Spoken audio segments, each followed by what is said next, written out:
ప్రకృతి చాలా గొప్పది. ఇందులో అనవసరమైనవి ఏవీ లేవు. వాటిని ఉపయోగించే విధానం తెలిస్తే చాలు అన్నిటిలో అమృతమే అందుకోవచ్చు. ఇందుకు ఉదాహరణగా ఈ అతి ప్రమాదకర తేళ్ల విషం పెయిన్ కిల్లర్గా మార్చి హ్యాపీగా బతుకుతున్నారు కొందరు జనం. టర్కీ ల్యాబొరేటరీలలో తేళ్లను పెంచుతూ హ్యాపీగా బతుకుతున్నారు. ఈ ప్రాంతంలో ఎటు చూసినా కిటకిటలాడే తేళ్లు అక్కడ కనిపిస్తాయి. ఇక్కడ వాటిని ప్రేమగా పెంచుతారు. అదే ఇక్కడ జనాలకు ఇప్పుడు కోట్ల వర్షం కురిపిస్తుంది. ఒకప్పుడు కోళ్ల ఫారం నుండి డబ్బులు వస్తే ఇప్పుడు తేళ్ల ఫారం నుంచి కోట్లు వస్తాయి. వినడానికి ఆశ్చర్యంగా ఉన్నా ఇప్పుడు పెద్ద మొత్తంలో డబ్బులు సంపాదిస్తున్నారు.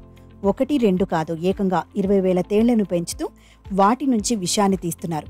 ఇలా సేకరించిన విషాన్ని లీటర్ల కొద్దీ ఒక కంటైనర్లో పెట్టి ప్రత్యేక విధానంలో పౌడర్గా మారుస్తున్నారు. ఆ తర్వాత 1 లీటర్ విషం ద్వారా సేకరించిన పౌడర్ను దాదాపు 80 కోట్లకు యూరప్కు అమ్మేస్తున్నారు. అయితే ఒక్క తేలు నుంచి అత్యధికంగా 2 మిల్లీగ్రాముల విషం మాత్రమే లభిస్తుందట. అయితే భారత్లో మాత్రం ఇటువంటి పరిశ్రమలు ఉన్నట్టుగా ఎక్కడా ఎటువంటి సమాచారం లేదు. భారతదేశంలో కూడా ఇలా తేళ్లను పెంచేందుకు అనుమతులు, సదుపాయాలు ఉన్నట్లయితే పెద్ద మొత్తంలో డబ్బులు సంపాదించడానికి మనవాళ్లకు ఇదొక మంచి ఆదాయ మార్గం అవుతుంది. తేలు విషానికి అంత డిమాండ్ ఎందుకంటే తేలు విషంలో ఉండే కాంపోనెంట్స్ ద్వారా కీళ్ల వాతాన్ని సైడ్ ఎఫెక్ట్స్ లేకుండా తగ్గించొచ్చట. అలాగే కీళ్ల నొప్పులను కూడా నయం చేయవచ్చట. రోగనిరోధక మందులు, సౌందర్య సాధనాల్లో తేలు విషాన్ని అత్యధికంగా వాడతారట. ఇదంతా ఒకెత్తైతే తేళ్ల దేవత ఆలయం తెలంగాణ రాష్ట్రంలోని నారాయణపేట పట్టణానికి 25 కిలోమీటర్ల దూరంలో కర్ణాటక రాష్ట్ర పరిధిలోని కందుకూరు గ్రామ శివార్లో ఉంది. పెద్ద గుట్టపై ఈ ఆలయం ఉంటుంది.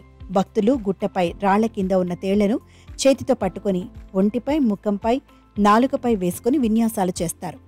ఈ వింతను ప్రత్యక్షంగా చూడటానికి తెలంగాణ, కర్ణాటక రాష్ట్రాల నుంచి ప్రజలు పెద్ద ఎత్తున ఆలయానికి తరలివస్తారు. కొత్త దంపతులు శుభకార్యాలకు వెళ్లేవారు తేళ్ల దేవతను దర్శించుకోవడం కందుకూరు గ్రామ ప్రజల ఆనవాయితీ.